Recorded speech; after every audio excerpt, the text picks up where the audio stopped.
Assalamualaikum warahmatullahi wabarakatuh. My name is Muhammad Zafran bin Muhammad Azalisha. And my name is Muhammad Amir Amirul bin Muhammad Azam. And my name is Syed Abdul Rahman Wafa. And today we are going to present about e-government. Hello. Long time ago, if citizen want to deal with the government, the citizen will go to the government agency. But now, we have electronic government or e-government to make our job more easily. And now, I will tell you guys about definition of e-government. E-government is the use of information and communication technology to improve the activity of public sector organization. And now, I will tell what does e-government cover. From this figure, it focuses about domain for e-government initiative. And I take it from e-government in Eastern Africa.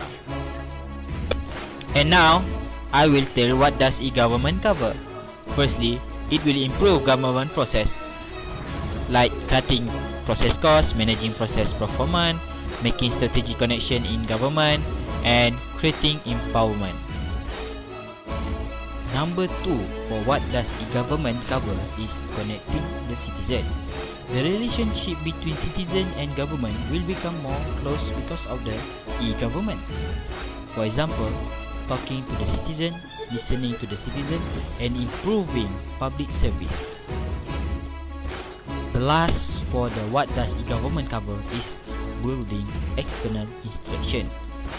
This will be seen using the relationship between other instruction and public agency.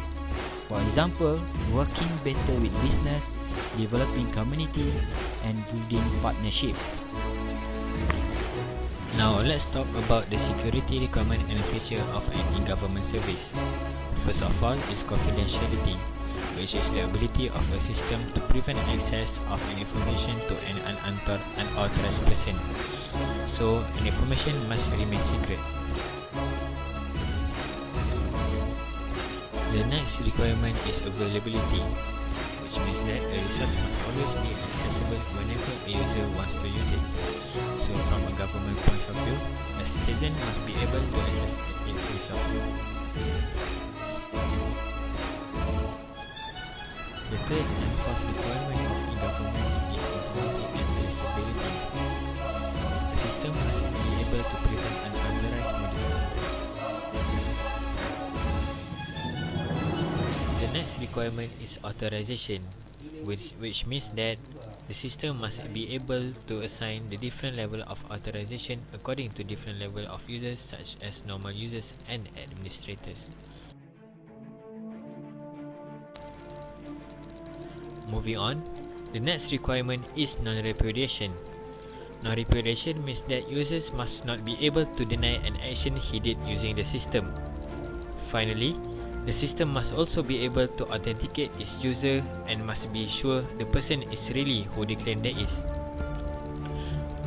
The next thing that I want to talk about is access control in e-government. In Malaysia, if you want to access any e-government services, you need an identification card, also known as MyCard.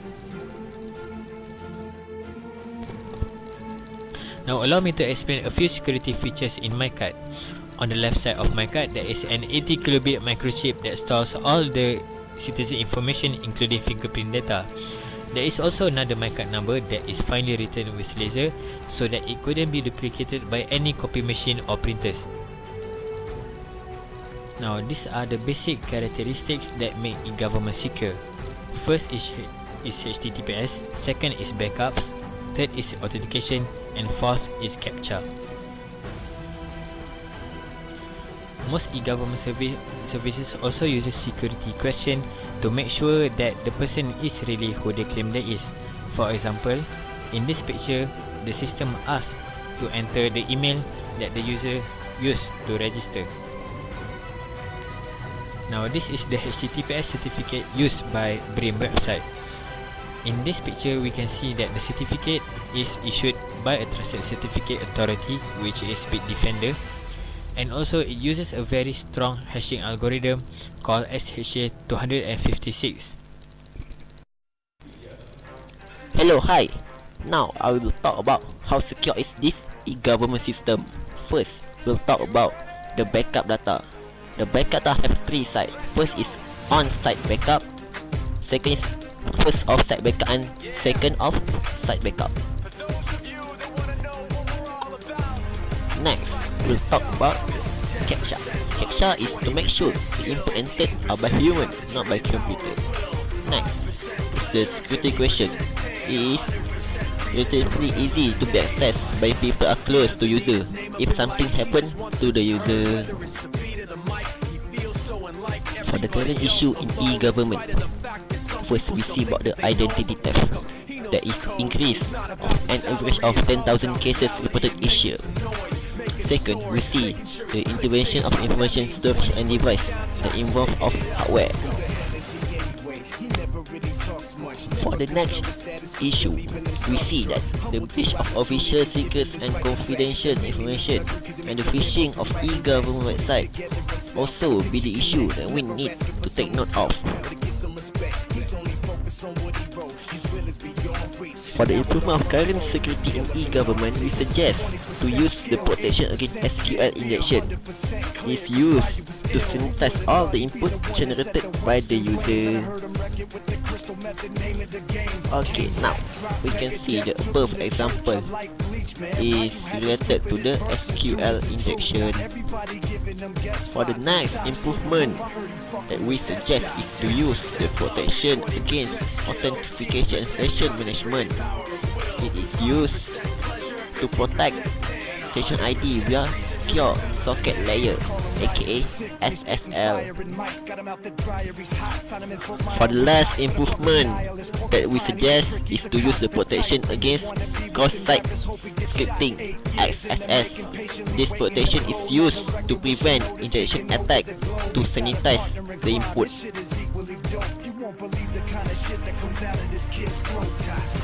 He's not your everyday on the block. He knows how to work with what he's got, making his way to the top. He don't think it's a comment on his name. People keep asking him, was it given that birth that doesn't stand for an acronym? No, he's living proof. Let him rock in the booth. He'll get you buzzing quicker than a shot.